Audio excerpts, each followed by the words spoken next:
Naglalakad tayo sa Kalamagi 2nd. Ito yung hospital ng Governor Faustino. Pupunta kami sa isang haunted house. Haunted school pala. Dari itong old provincial hospital na may mga balita na may nakikita mga multo. Maglalakad kami ngayon. Di ba may na-encounter sila dyan? Nagtuturo yung... Yes. Maglalakad kami papunta ngayon. Oo, may dumaan sa blackboard. Hindi rin yun. Minsan sabi nila, isang gabi, may nakikita din silang... Hindi. Yun itong, waka mo yung kape ko at mainit. Hindi. Takbuhan daw. Tsaka may sumisigaw sa isang room. Hindi. Ito, totoo ah. Punta daw. Sa school natin na. Hindi, ito Uy, sa school nila. Sa school nila, kuya. Ay, sa school nila, Dr. Ryan pala. May bali-balita na may nakita daw silang multo. Ito ay totoo. Galing sila sa isang classroom, tanghaling tapat. Ay, hindi. Hapon na tapat. Tama ba yun? Hapon na tapat.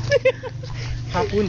Tapos nakaupo silang lahat. May nakita silang biglang mabilis na kilos na parang, uy, mabilis na kilos. Wow! Uy, Mabilis na tao. ipagpaliban. Wow. Ipagbaliban nyo na po ang aking Tagalog at medyo baluktot at mali-mali. At aking grammar. Because I'm from, from UK. I'm not really a Tagalog, Oh, So I'm I know, really, I know. forgive me for my words. I really know. I forgot my coat in my car. Coat. Oh yeah. Alright. Ito po ay ito po ang aming mental hospital sa Ilagan. Nakikita nyo, may mga pasyente dito malapit sa labas. Tayo dun sa may Ito po isang patient na galing sa mental hospital. Ito po ang Ilagan Institute of Mental Hospital. Yeah. Ito na po yung sinasabi naming haunted na school. Na may makikita kayo, may maririnig kayong umiiyak na bata, umiiyak na babae, may buntis na naglalakad na dinudugo. Andito na po tayo. So,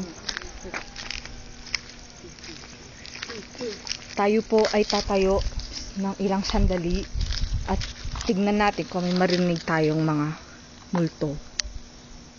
Sorry, hindi ako magaling na tour guide. It's really okay. Ngayon, papakinggan natin kung may mga multo tayo naririnig.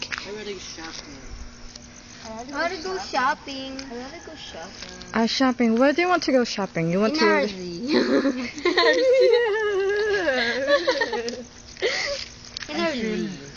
I really don't know. I feel natatay na ako. What? I feel my butt was rock in the bow. Like that. Ito po yung pinakamalaking mental hospital namin. Ayun po, sa isang tabi may nakikita kayong isang pasyenteng nakasilip sa amin. Yes. Normal po yan.